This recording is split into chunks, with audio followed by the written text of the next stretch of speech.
I have loved you my whole life. I've never loved anyone but you. You are my great, consuming love. And most people don't get one of those. When I was a kid, no one noticed me, which was a good thing.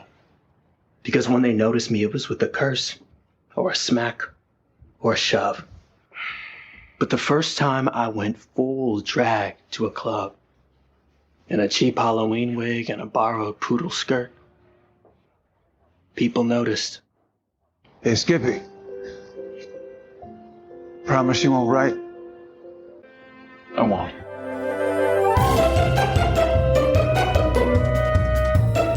Hello, I'm film historian Tony Maeda. And I'm Brad Shreve, who's just a guy who likes movies. We discuss movies and television from Hollywood's golden age. We go behind the scenes and share our opinions, too. And of course, being the average guy, my opinions are the ones that matter. As does your self-delusion. Welcome to Going Hollywood. Before we get to our conversation with Ron, I'm popping in to do something that we normally don't do, and that is to give a spoiler alert.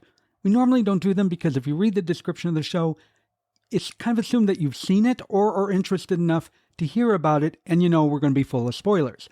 But in this case, because Fellow Travelers at the time this was recorded is streaming at this time, is incredibly popular and being talked about everywhere, I'm giving this warning.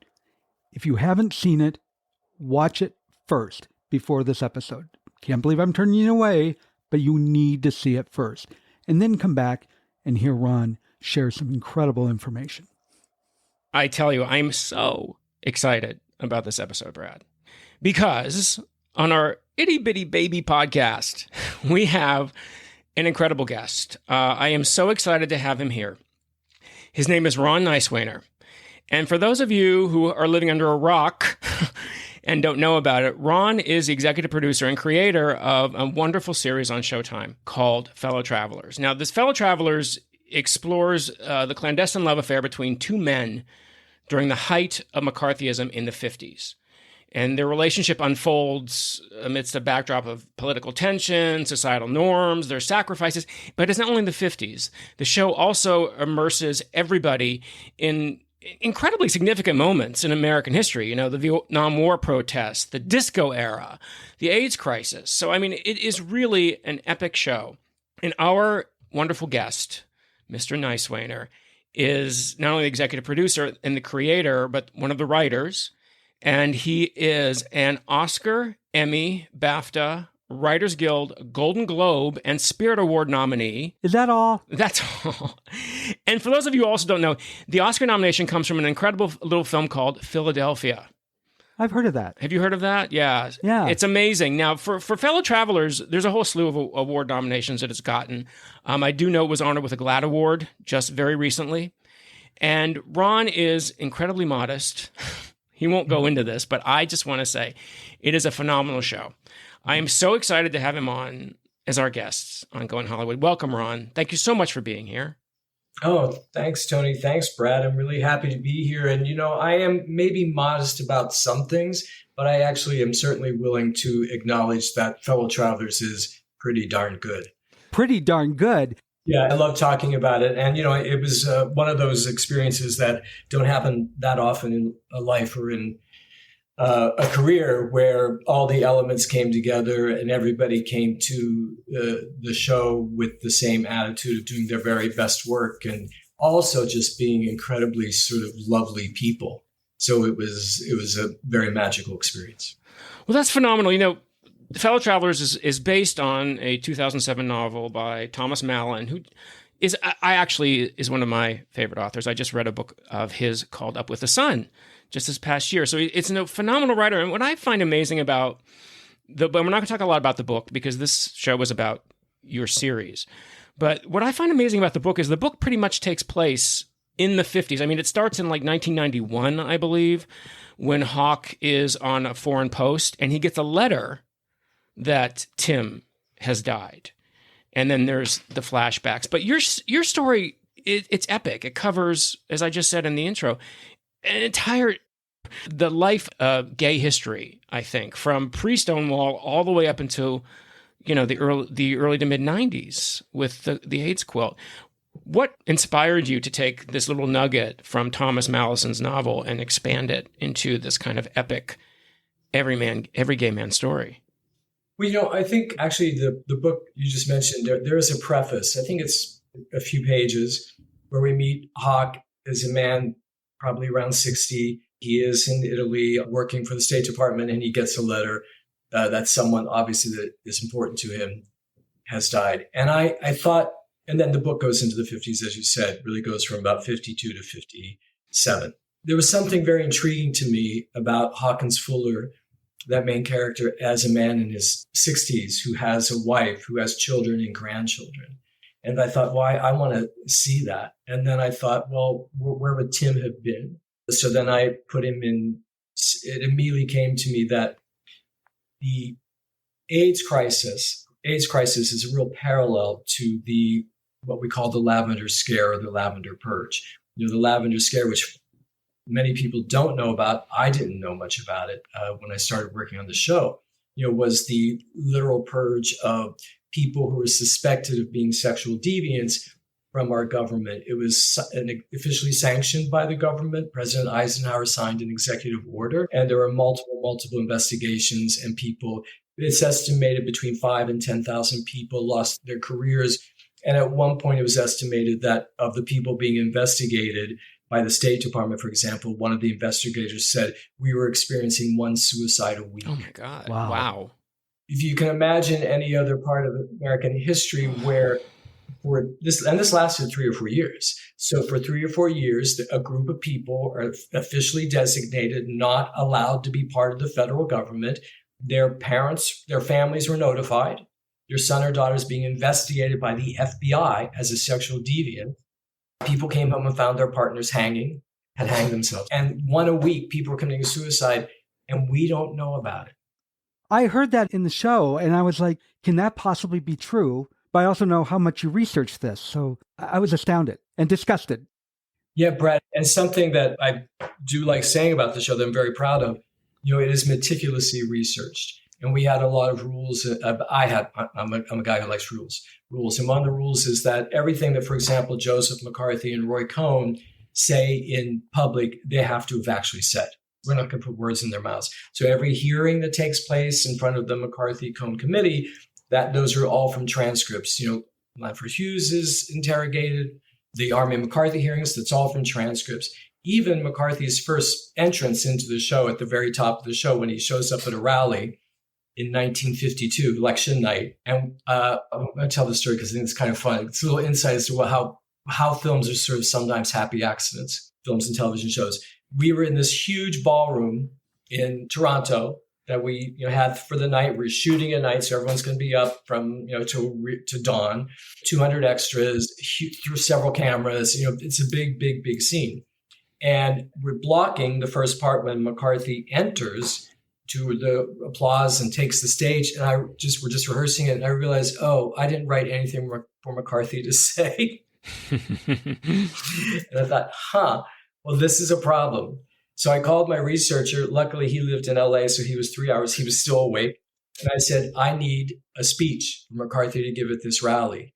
And Lewis, I need it in 15 minutes. Wow. Wow. He called me back and he said, he's not going to believe this. And if you can hear McCarthy say, when he takes the stage, we have a new president, one who no longer tolerate party line thinkers or fellow travelers. Wow. I said, Lewis, that's not real. You made that up. He said, Ron. McCarthy said that literally on the night we were shooting, on election night 1952. And I said, okay, well, the gods have aligned for us. So that's how meticulously researched the show was. The entire series, I think, has a guiding hand from above on it with just what you said, just the example that you just gave to us. And I also think that in expanding it, I mean, I don't want to start going there yet, but one of my favorite episodes is the Fire Island episode, which I believe is the next to last episode, penultimate episode. And the way that you blend what's happening in San Francisco with Harvey Milk and Dan White and with what's going on at Fire Island on the two coasts. There's a moment where Tim is taken, is it ecstasy, I think? Yes. And he's on the dance floor, and there's a certain song playing. Yes. That is very identified with that era. Can you talk to us a little bit about the significance of that song? Yes. And how it was also kind of something that was guided and that was meant to be. Yeah. Well, all of there's so many what we call needle drops throughout the show where people are actually listening to music and, from all the different decades. And that was really one of the joys of making the show, just getting, Anita O'Day, from the 50s, and Tony Bennett is one of my favorite singers, and, putting that through the 50s, the 60s, then the 70s. And I came out of the closet in 1977, 78. So that's the height of disco, the height of Donna Summer. And I spent many nights dancing to Donna Summer, and really associating that with my liberation. And I've always loved that song, MacArthur Park. It's actually one of my favorite. It's so weird and mystical. It is, yeah. And someone left the cake out in the rain. What does that mean? What does it mean? Yeah, exactly. Probably nothing, but it means something to me. And at the very last minute, actually, we lost the rights to use the song. And my music supervisor called me and said, I have really bad news. I don't think we can use MacArthur Park. And Michael Perlmutter in his name, and I have to give him a shout out because he worked so hard on this show. And I just said, Michael, that song has been in my head since I first started thinking of doing this show 11 years ago. So I can't live without it. And so we wrote a letter to the Donna Summer estate. And I just said how I knew Donna Summer was a Christian. And when I came out, yet her music really helped liberate me. And I wanted to sort of express, Donna actually allowed me permission to be okay as a gay man. I said, so it's a tribute to her. Wonderful. That we did the song, and we got to use the song. Oh, yeah. And it's perfect. It's perfect. Ron, I got to sing your praise about something and ask you a question as well. This show gave me goosebumps, and I'm going to tell you why. I came out late in life, and I came out in Las Vegas, and I used to go to this gay men's group before I came out. And I talked to these guys in their 70s and 80s that waited until their wives died before they came out. Yeah. And they talked about how if you hooked up with somebody, you don't want to give them your name because then they could turn you in later. Sure. And I was in the closet and lived in North Carolina during the AIDS crisis. So that was kind of this foreign thing to me.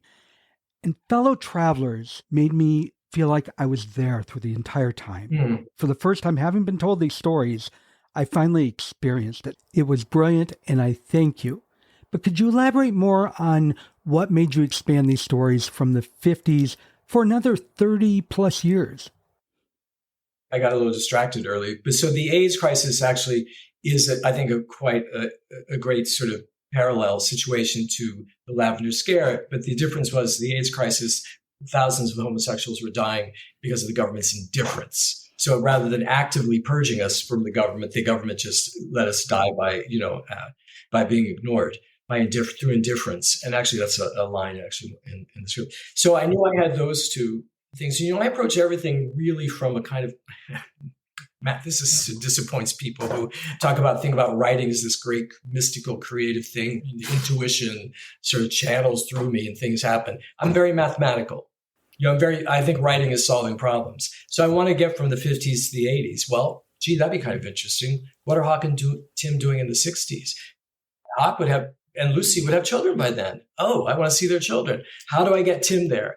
What are they doing in the 70s? Oh, maybe Hawk has started to play with being sort of out as a homosexual, but where would he do that? Well, Fire Island, of course. And I was looking for moments in history, and I knew that the White Night riots had taken place in 79. And I just thought, and there's something about white nights. And I thought, being on Fire Island, doing a lot of cocaine, those are sort of white nights. And then you have the White Night riots, and then boom, the sort of San Francisco, the two stories in the same episode sort of were born. So those were early in the pitching process. I knew we would hit those spots, those moments in history. I think too, it gives us, as I said before, it gives such an incredible panoramic view of gay life. From where it started, from where literally you could be arrested, people would lose their jobs, there were suicides in the 50s, yeah, all the way up to the point where there was a freedom that was so mind-boggling to so many people. I mean, the scenes on Fire Island and the meat rack, and then what eventually we dealt with in the 90s. And I think that's so incredible. So the show, to me, because, we meet people, sometimes we meet people, but there are people out there exist, the young kids exist out there who have no clue about their history. And what your show does, and does so beautifully, and does it in such a relatable way that you don't even feel like you're learning, but you're seeing the entire gamut of a gay man's life, from when you couldn't speak the name all the way up to there was so much freedom, that there were no limits whatsoever. And I think that's what's amazing. And you not only do it, but you do it with a phenomenal cast who bring such incredible empathy and love to these characters that you're immediately affected by it. I mean, it's incredible. You kind of did a good job on casting. Yeah, you kind of did. It was kind of perfect. Do you enjoy going to Hollywood? Well, of course you do. And Tony and I would like you to do something for us, and more important, for other podcast listeners out there.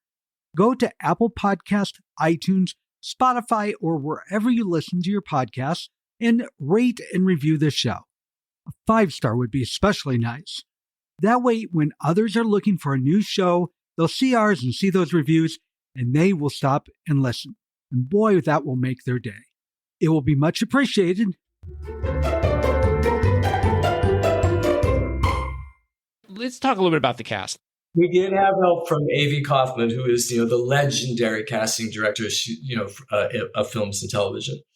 I shouldn't say we have help. A.V. was our casting director, but Matt was attached early on, before the show was even in development. So Matt was part of the pitching process. Robbie Rogers, my producer, introduced me to Matt. Matt read the book and wanted to do it.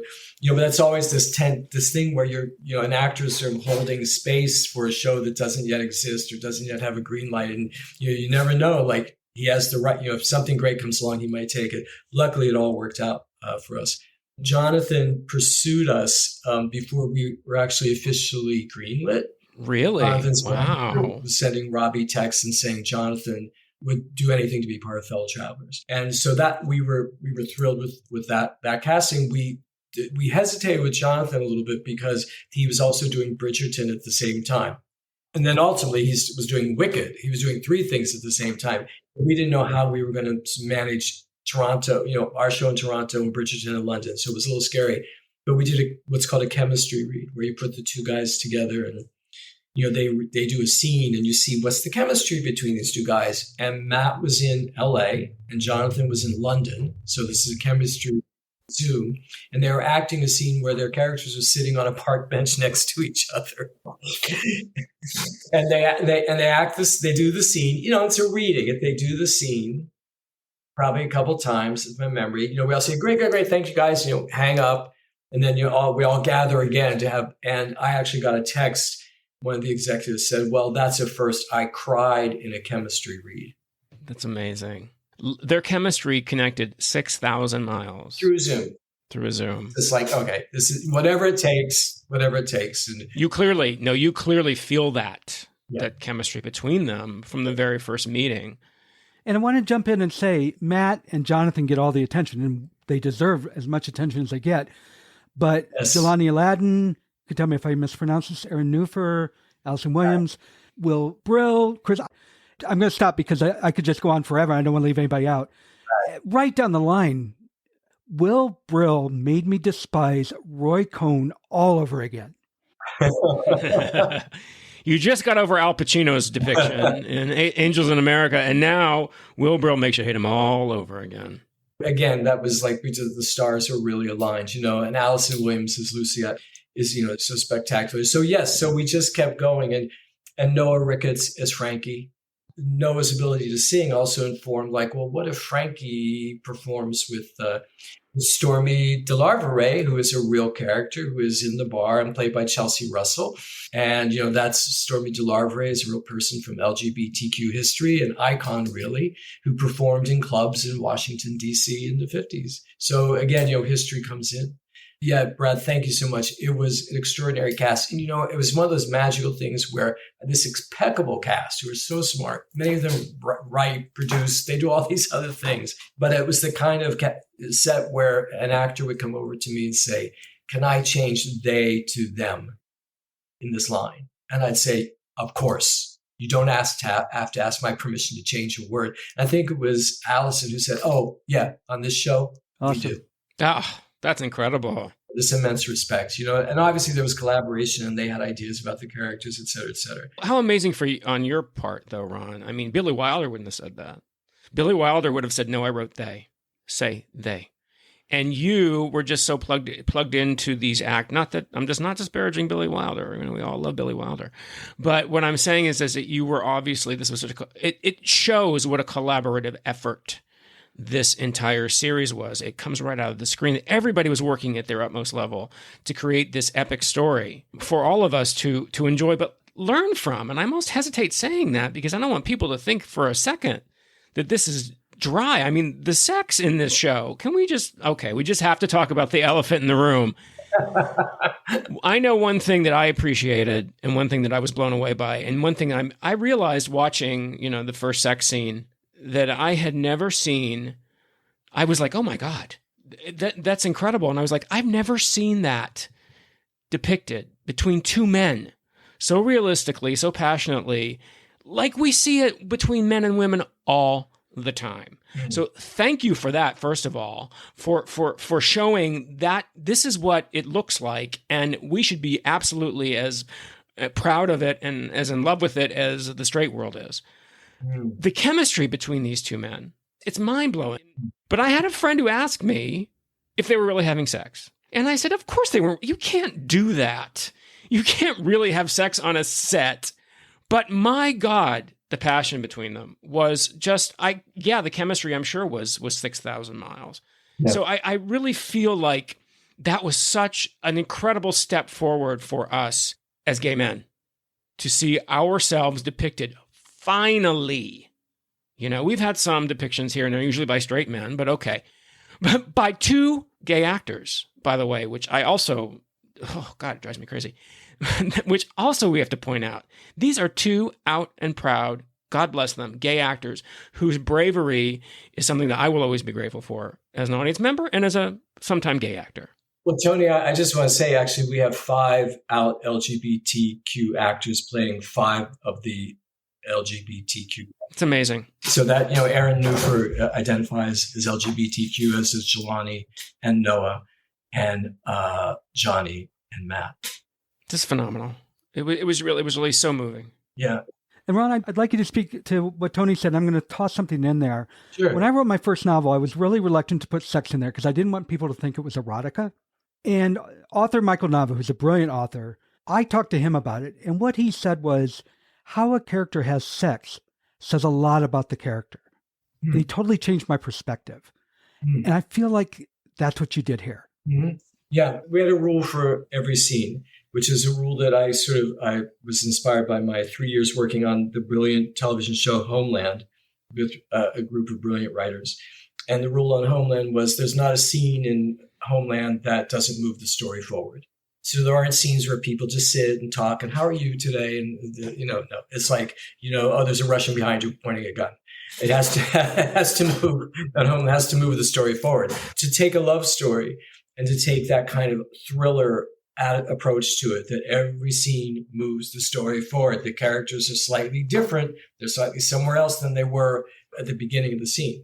So that, and apply that to the sex scenes as well. And I have to say, Thomas Mallon's novel, one of the things that comes from Mr. Mallon, there are 2 things that I can think of right away that come from Mr. Mallon's novel. One is the "Who's my boy? Who do you belong to?"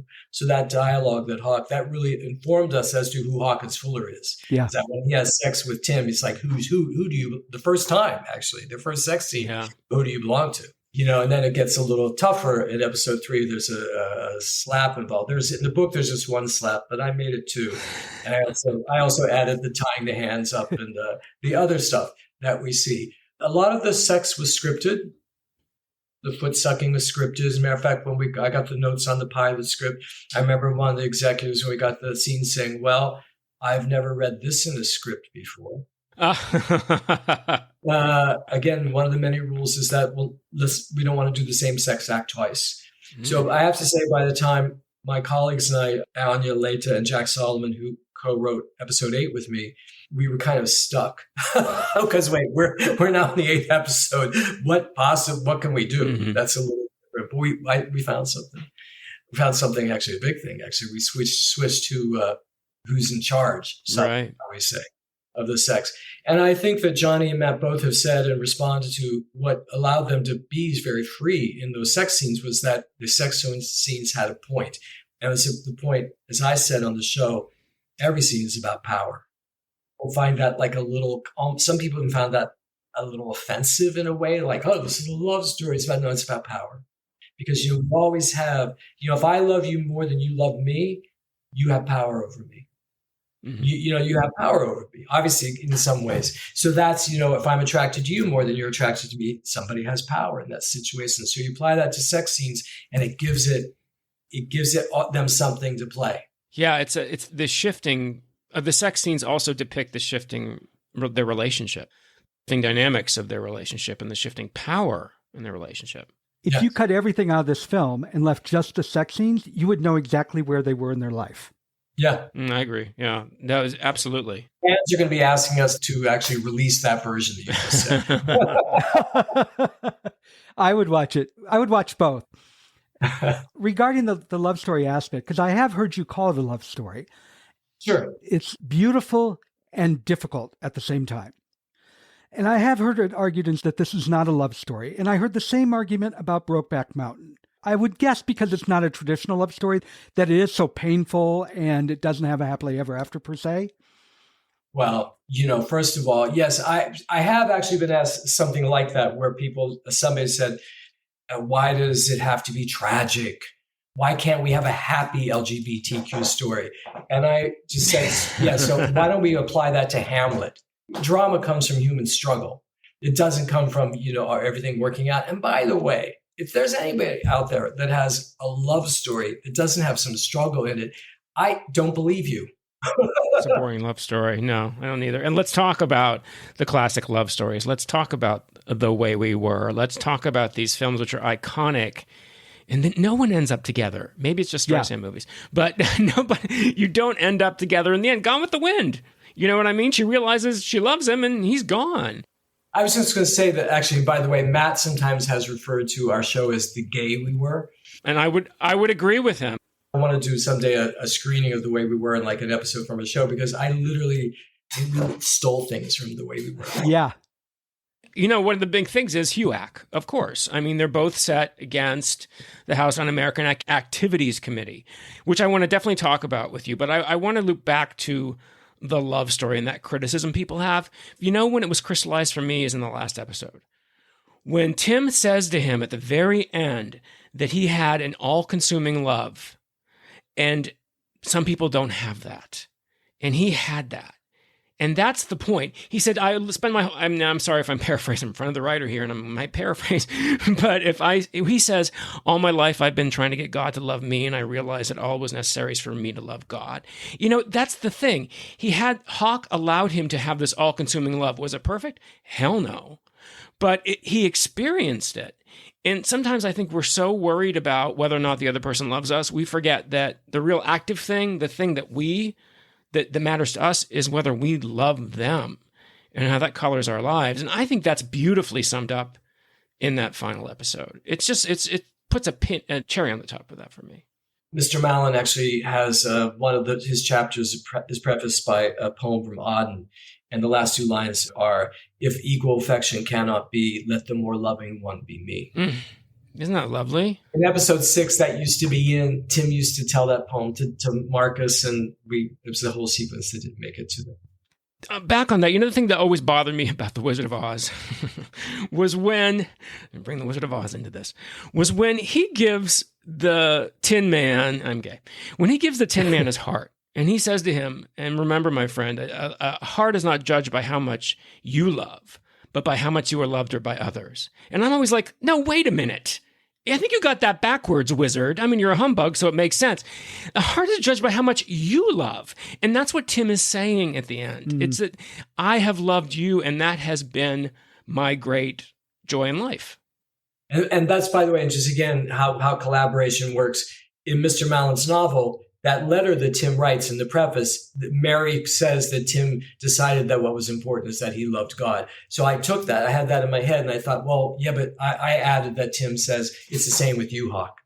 And Thomas Mallon has been so supportive of the show, even though there's a lot of difference between the show and the book, because he recognizes that his book is really all through the show. I just build on it and do other things. Talking about Thomas Mallon, there's one thing that really jumped out at me, and my husband, after the first episode, bought the book, but I haven't had a chance to read it yet.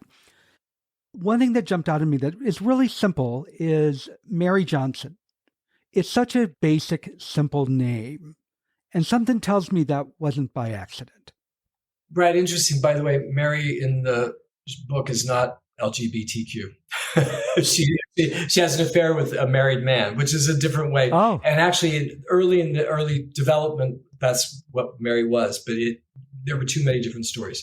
So that book comes from, that name comes from Mr. Mallon's book. All the names come from the book, although Marcus and Frankie don't exist in the book. So that actually I think is a big difference between the book and the novel. And for whatever reasons and I know that there are reasons not to speak to anything about Mr. Mallon that's negative, but there weren't Black characters in the book.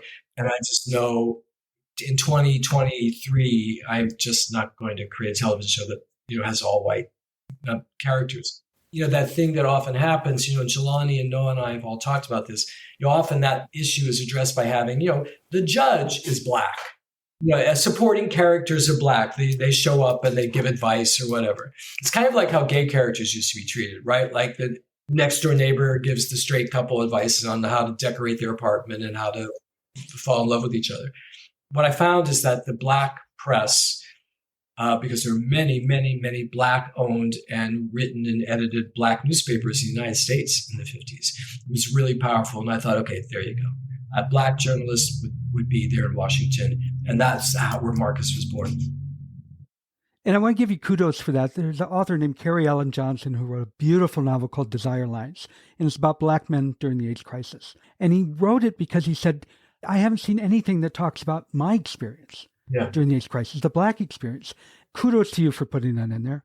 It's so important. Very, again, significantly researched. It seems like a stretch that maybe there's a Black man covering the Senate hearings, but actually that's not a stretch. There were Black reported. There was a White House correspondent who was a Black woman. Actually, Eisenhower appointed her, brought her into the White House press corps.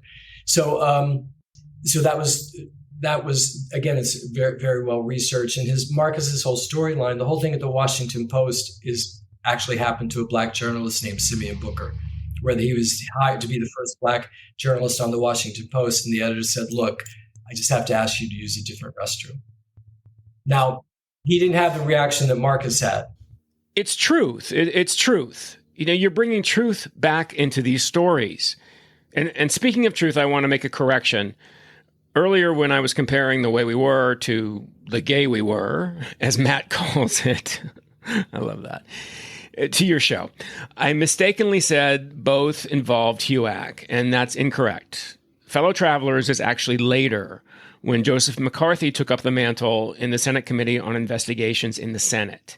It's the same era, and they're all hunting communists, but I just want to make that distinction between HUAC and McCarthy. McCarthy had built his career starting in 1950, building on what the HUAC had started. He gave a speech. He talks about it in the show. He was a nobody. And he gives a speech saying there are 200 communists in the State Department. Overnight, he's a huge celebrity. So he turned his committee, which was basically a committee that checked government agencies for overspending on their budgets, and he turned it into a way to hunt commies and homosexuals.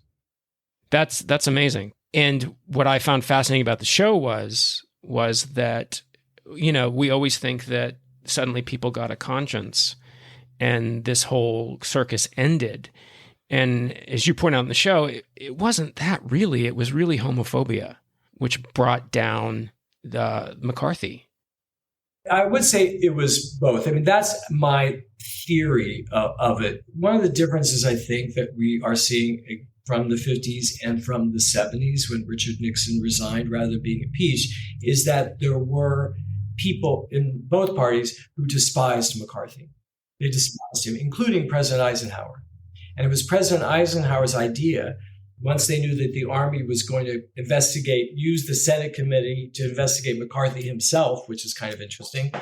Eisenhower is the one who said, let's get the television networks in there. Let's show America what this guy is. So there was this revulsion toward him among many people. But yes, the Pixie Ferry moment in episode 5, the scene in episode 5 is from the Army McCarthy hearings. And in the end, yes, what they did is they painted McCarthy with the gay brush. In other words, you're defending this guy, Roy Cohn. Roy Cohn is obviously in love, has an obsession with this guy, David Schein. All that's documented, all that's true. And we now are going to make America see the three of you as being similar. And it really, and especially climax when Joseph Welch, the lawyer, had this conversation about pixies and fairies. It was humiliated, in the hearing, and humiliated McCarthy. That took me aback. I've been researching gay bars throughout history in Los Angeles, and most of those clubs... That's personal, Brad. That's a personal research you're doing. Most of these, really before the 70s, but even earlier, were hidden, but they were hole in the walls. And I'm sorry, I don't remember the name of the club that was in... The Cozy Corner, yeah. Yes, that was beautiful. Is that based on a real club? Well, the Cozy Corner existed, but of course we have no idea what it looked like because people didn't take photographs inside places like that. So I have a feeling it was not as beautiful as our beautiful club. But, that's where you take a little bit of dramatic license. My production designer, Antonio Massaro, is a genius. We built it. That's a set we built. Everything is set. The Senate hearings, those are all constructed sets. We built from scratch. So that isn't. But the Cozy Corner, and I don't even know, I don't know that Stormy DeLarveray ever performed in the Cozy Corner. Mm-hmm. I'm not even sure the Cozy Corner had live music, but I do know the Cozy Corner was a real gay bar near Howard University that its customers were mostly Black men. Well, I'm glad you went with the vision you had. Yes. Yes. You're beautiful. Yeah. Well, the amazing thing about that is all shot in Toronto, right, Ron? I mean, everything practically was shot in Toronto. Even the Fire Island scenes were shot in Toronto. They were 2 days in Washington for the exterior of the government, not in Washington, in Richmond, Virginia. But yes, Fire Island is entirely shot in Toronto. It's phenomenal. Wow. Yeah. Believe me, Robbie and I were heading to Toronto. We were having conversations like, Robbie, how are we going to do episode 7 in Toronto? He's like, I don't know, Ron. We figured it out. We fly to Fire Island. We didn't know. And then we have these extraordinary people called location scouts and location managers. And, we don't talk very much about them in film, but they're so important. And they worked and they worked and they worked so hard. And they came to me with so many photographs of different places. And I'd say, no. No, sorry, no. And then they found a place that looks like the beach in Fire Island. It's phenomenal. I mean, you totally didn't believe that house wasn't in Fire Island. It's phenomenal. It's just phenomenal. And also the last shot of the series, when you go back, up and you see the length of the quilt as the years go on and on and on, which was so... Oh my God. I mean, yeah. Aside from when he says, this was the man I loved, which was just... I was in tears. Unbelievable. And the beautiful way you had it slowly extending. Yes. Oh, that ripped my heart out. That was very last minute. Really? That was shot in Toronto as well in December. And we, in the field, there are giant green screens around, and you stand there and think this is going to look like the National Mall. But because we had this brilliant special effects house, they did an incredible job, and Mavericks in Toronto. And we filled all that in. But we had several, I love this, relating this. We called the Names Memorial Foundation to say, look, we're going to build some quilt squares, and we're going to do part of the quilt. The rest will be done with special effects. And so we just want information, just send us information about how big a quilt square should be, blah, blah, blah, blah. And they said, well, tell us about your show. They said, well, your show sounds great. Why don't we just send you some real quilts? Most of the quilt squares that you see, when I say most, the real ones that we shot, The ones that Matt walks past are real, including Roy Cohn's. Somebody made a quilt square for Roy Cohn. That is the real thing. Well, so we shot it there. It was an extraordinary experience to tell the extras what this was, because a lot of people didn't know. And I said, this is sacred. You don't step on them. No, you can't have a can of soda. Got away from you. And they were really moved by it, which is really great. And then when we were looking at the special effects, we only did 1987. And that was what was in the script. And, it was really a small section of the National Mall. But I've been there. I've been to Bates Quilt. And I knew it took up the whole mall at one point. And I just thought literally we were about to approve the special effects. The Sony had everything in. And I said, it's something about this isn't as moving as it should be. People should know. Just right on the spot, we got this idea to expand it. When I said everybody was really collaborative on the show, that includes our executives. People love to tell stories about how you have to fight those horrible executives for everything good. That was not the case. So I had to make a call and say, look, we're going to need a few $1,000s more for the last shot. Good call. And I said, let me pitch it to you. And they said, oh, that's incredible. Yeah, sure, of course. Yeah, and again, it's giving a history lesson in that this crisis kept going on and on. And the extras, as you just said, some of them had no knowledge of what this represents. So it's our history that you're bringing to us in this incredibly moving and very sexy, many times, way that makes it so palatable to everybody. So it's such a phenomenal achievement up to the very last frame. Tony brought up the gay actors, and you corrected us that not just the primary stars, but much of the additional cast. Yep. What is your feeling about straight actors playing gay actors? Was this on purpose or? It was a preference, but not a rule. And by the way, when you're casting, you can't ask. So, right. So like when Jelani did this incredible sort of reading, we had A.V. Kaufman cannot call, the casting director can't call Jelani's agent and say, we're just curious, is he LGBTQ? That's actually forbidden, which it should be. We shouldn't be casting the way. But because we were hoping to do that.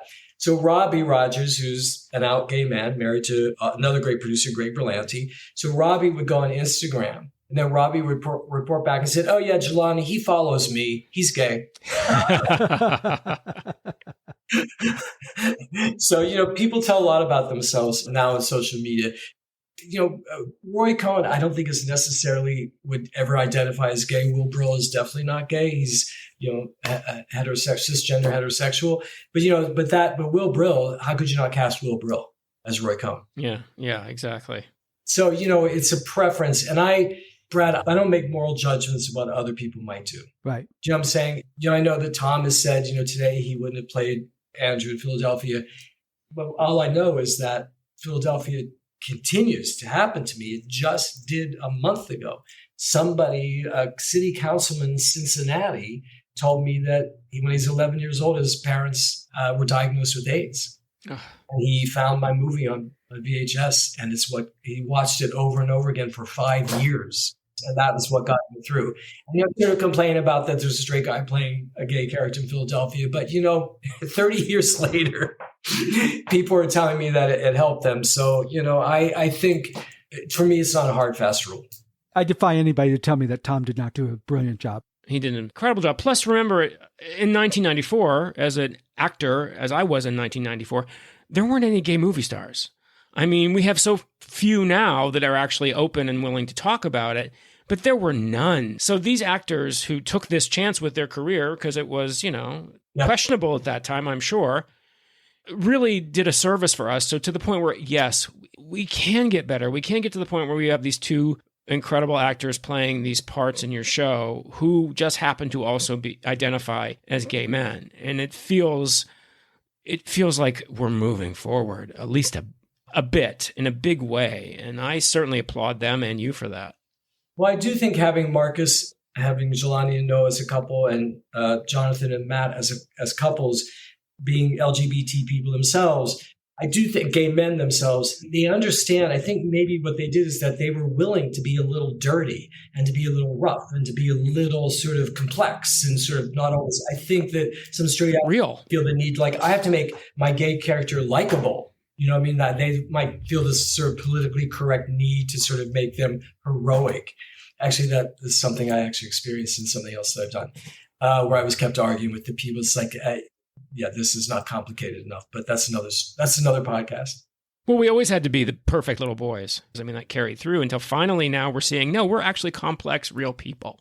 I'm going to get flack for this, but I can tell when a queer author wrote a gay scene in a novel and when a straight author wrote a gay sex scene in a novel. It's very clear. Now, they would argue that, but I can tell. I think that makes perfect sense. And I think what you said happened in the movie would have been different.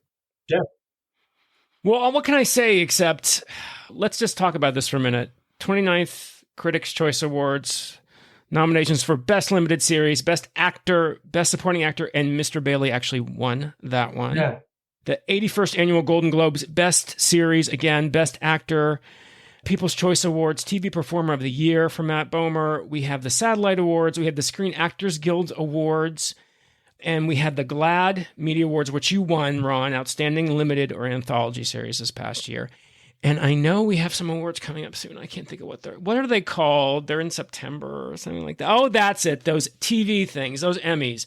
And I got to tell you what, every time I go online and I look at an article or I look at somebody's opinion, these two men, Matt Bomer and Jonathan Bailey, are so in line. And your show, Ron, so in line for nominations. So I know I speak for Brad. Well, you know, we're so excited about this for you. That was me knocking on wood, what your audience just heard. There it is. I heard it. Yep. Yeah. So well deserved. So deserved. Thanks. Ron, thank you so much for being here with us. I can't express my appreciation. Yeah. Yeah. I mean, this has been so wonderful to talk to you and to get this view of this incredible series. People, just go onto Amazon and get your Paramount Plus subscription and your Showtime and watch this show. I guarantee you, no matter what you identify as, you will identify with this because it is so heartfelt. Can they find it on Amazon now? I think actually. Yes. Right. And then it directs you to Paramount Plus. Yeah. Yeah. I think you might even be able to buy individual episodes. For whatever reasons, they didn't share that. But now that's great to know, actually. Or send me an email and I'll give you my password. That's it. That's fine. I don't care. I want everyone to see this. That's just the way I feel about it. Thank you, Ron. Thank you, Ron. Thank you so much. Thank you, guys. And Lister, we can't guarantee to have a great guest like Ron every week, though we would love to. We still have a lot of fun on this show, and we hope you enjoyed it. And if you did, and you should have, please look at the app that you're on right now and click that follow or subscribe button. Or if you're listening on a computer, go to goinghollywoodpodcast.com, and there's all kinds of buttons to select which one you want to listen on. You got that in there. Good for you. Yes, I did. Wow. I finally remembered. I said bye. I was ready to leave. Subscribe.